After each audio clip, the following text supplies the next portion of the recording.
Hello, नमस्ते, जय माता दी, श्री नमस्तुभ्यम। तो हम सुनाने चल रहे हैं राम जी का भजन और आप सबको अच्छा लगेगा ऐसा मेरा उम्मीद है। राम तो है गारी दे सुना कान फार, दशरथ जी के लाल, दशरथ जी के लाल। राम तो है गारी दे सुना कान फार, दशरथ जी के लाल, दशरथ जी के लाल।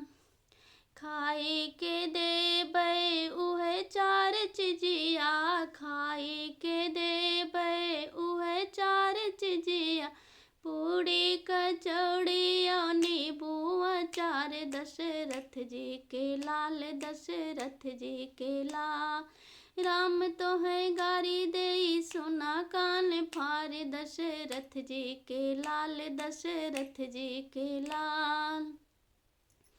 पिए के देबै उहे चार चिजिया, पिए के देबै उहे चार चिजिया, गंगा या यमुना सरयुज के धार, दशरथ जी के लाल, दशरथ जी के लाल।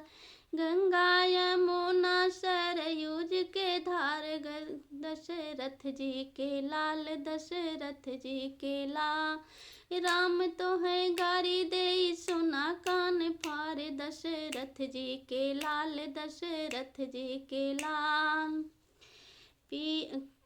कूचै के देबै उहे चार चिजिया, कूचै के देबै उहे चार चिजिया, लौंगा इलायची महोबे के पान, दशरथ जी के लाल, दशरथ जी के लाल।